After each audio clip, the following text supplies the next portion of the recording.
Hey guys, welcome back to code Dhaba. You watching CSS chapter 3। So ये हमारा last chapter होने वाला है। ऐसा नहीं है हमने सारी कवर कर लिए हैं टॉपिक्स, बट हमने बहुत सारे छोड़े भी हैं जिनकी कोई ज़रूरत भी नहीं है।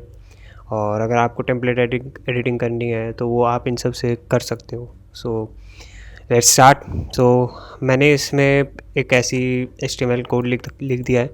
अब मैं चाहता हूँ कि जैसे मैं ये लिख रहा हूँ, hi guys this is code dhaba, और उसके बाद मैं इमेज चाहता हूँ, और फिर कुछ लाइन छोड़ने के बाद मैं चाहता हूँ कि मेरा ये वाली लाइन भी आ जाए। ओके, सो इसको करने के लिए मैंने ये कोड लिखा।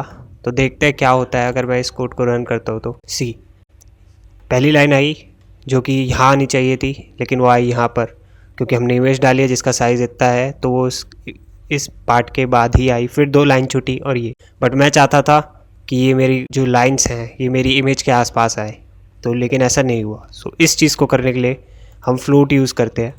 फ्लोट का सिंटैक्स बहुत इजी होता है। मुझे लिखना है, मैंने एक स्टाइल बनाया है, स्टाइल के अंदर मैंने इमेज की एक इमेज में मैंने चेंज करना है कि मतलब जहाँ पे भी मैं जितनी भी इमेज डालूँ, जहाँ पे भी इमेज टैग यूज़ करूँ, वहाँ पे ये हो जाए क्या, फ्लोट लेफ़्ट। फ्लोट लेफ़्ट का मतलब है कि मेरी जो इमेज है वो लेफ़्ट में आए, और मैं कुछ भी लिखने वाला हूँ, जो भी चीज़ लिखूँ वो उसके राइट साइड में आए।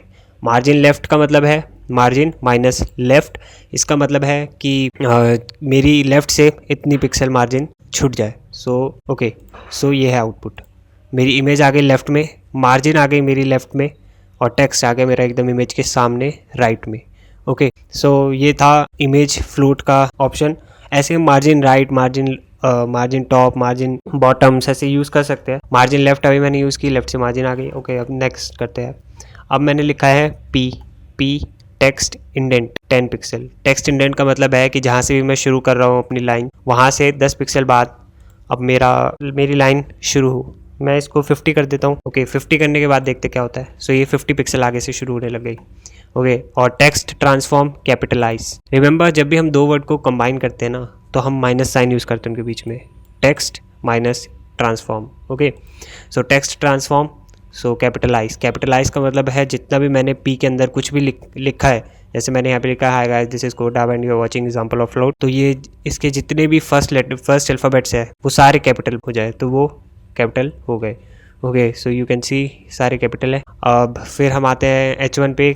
H1 की मैंने स्टाइल बनाया कलर ब्लू, जहाँ पे भी H1 टैग लिखो वहाँ पे कलर ब्लू हो जाए, फॉन्ट साइज 30 हो जाए, और टेक्स्ट शेडो, ये एक नई चीज़ है टेक्स्ट शेडो। ये बेसिकली शेडो देने के लिए है टेक्स्ट के साथ में, जैसे कि आप देख रहे हो यहाँ पे पीछे ब्लू कलर के पीछे ब्लैक कलर का समथिंग शेडो आ गई। ओके, सो ये शेडो इस चीज़ को यूज़ करने से आई है।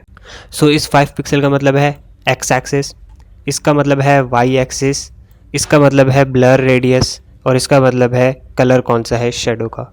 सो अगर मैं इसमें कुछ चेंज करता हूँ, लाइक ब्लर रेडियस में 10 करता हूँ। सो अगर मैंने ब्लर रेडियस 10 किया है, सो देखते क्या होता है।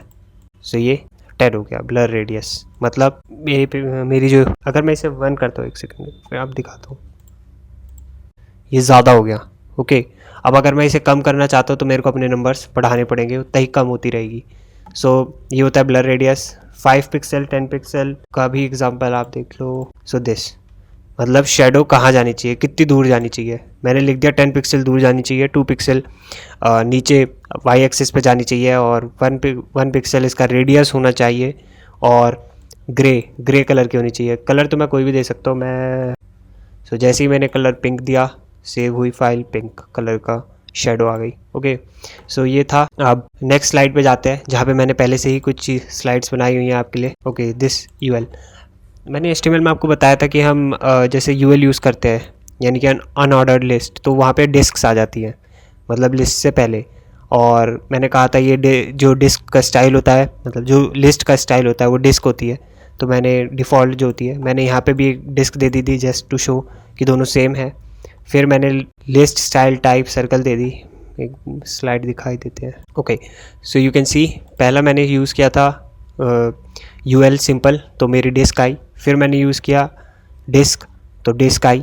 फिर मैंने यूज़ किया सर्कल, तो सर्कल आए। एंड फिर मैंने स्क्वायर यूज़ किया तो स्क्वायर आए।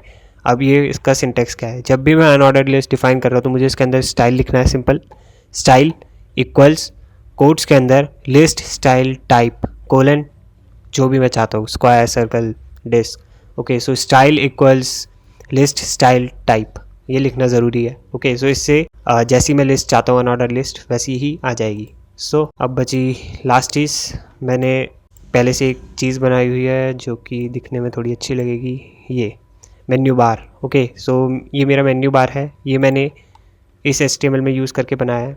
अब इसे बताता हूँ मैं कैसे बनाया मैंने इसे। सो मैंने यूज़ किया CL स्टाइल के अंदर मैं ये सब लिख रहा हूँ, तो जहाँ पे भी अनऑर्डर्ड लिस्ट हो, लिस्ट स्टाइल टाइप कुछ ना हो, मतलब कि ना सर्कल आए, ना डिस्क आए, ना स्क्वायर आए, मार्जिन लेफ़्ट से 0 हो, कहीं से भी मार्जिन 0 हो, पैडिंग जो होता है वो वर्ड्स के आसपास का एरिया होता है। ओके तो वो भी मैंने 0 कर दिया कि कोई एरिया मतलब इससे दूर कुछ नहीं चाहिए, बस जैसा है सिंपल वैसा ही रहे। ओवरफ्लो हिडन, ओवरफ्लो क्या होता है, जैसे सपोज कर लेते हैं कि हमारे पास एक स्क्वायर है जिसके अंदर मैं 5 लाइन लिख सकता हूँ, लेकिन है मेरे पास 10 लाइन, तो ओवरफ्लो अगर मैं विजिबल लिखता हूँ तो 5 लाइन तो मेरी स्क्वायर के अंदर आएगी, बाकी की 5 लाइन मेरी स्क्वायर को पार कर जाएंगी और मेरा टेक्स्ट बहुत बेकार कर देंगे, वो मेरी स्क्रीन जो होगी। अगर मैं ओवरफ्लो हिडन लिखता हूँ तो वो 5 लाइन मुझे दिखेंगी जो स्क्वायर के अंदर है, बाकी की 5 लाइन गायब हो जाएंगी। ओके और अगर मैं लिखता हूँ ओवरफ्लो स्क्रोल, तो ओवरफ्लो स्क्रोल में क्या होगा, जो भी मेरी 5 लाइन थी वो तो दिखेगी, बाकी जो 5 लाइन होगी वो भी दिखना शुरू हो जाएगी, लेकिन स्क्रॉल करने के बाद। तो अगर हम स्क्रॉल करेंगे तो फिर वो 5 लाइन भी दिख जाएंगी। सो ये होता है ओवरफ्लो का यूज़। बैकग्राउंड कलर मैंने ब्लैक दे दिया। फिर मैंने लिस्ट आइटम में चेंज किया, मैंने लिखा फ्लोट लेफ़्ट, मतलब फ्लोट लेफ़्ट अभी थोड़ी देर पहले बताया था, मतलब कि लेफ़्ट साइड से ही शुरू होना है और उसके सामने ही लिखते जाना है। LIA हावर, मतलब अगर मैं कर्सर ले गया तो वो बैकग्राउंड कलर उसका पिंक हो जाए। ओके ऐसे लाइक दिस। डिस्प्ले ब्लॉक का मतलब है मैंने इनको इन लिंक्स, ए का मतलब होता है लिंक्स एंकरिंग, तो लिंक्स में यूज़ करते थे जैसे AHREF। सो डिस्प्ले ब्लॉक मतलब ये ब्लॉक जो आ रहे हैं। कलर वाइट हो, मतलब कलर वाइट है टेक्स्ट का, टेक्स्ट लाइन सेंटर है। ओके सो टेक्स्ट लाइन इस ब्लॉक के सेंटर पे ही है। पैडिंग 16 पिक्सल, पैडिंग जो होता है वो होता है space around text. Okay text decoration none, text decoration में हम ब्लिंक कर सकते थे जिससे टेक्स्ट ब्लिंक करे। ओके सो अब मैंने UL लिस्ट करी, UL लिस्ट में मैंने लिंक्स डाल दिए, ये चारों लिंक्स, और UL बंद कर दिया। बस इतना सा मैंने बॉडी के अंदर दिखाना था, बाकी सारा मैंने स्टाइल में दे दिया और मेरा ये चीज़ बन गया। अगर मैं क्लिक करता हूँ तो ये कुछ नहीं खुलने वाले क्योंकि सब हैशेज़ है। So thanks for watching.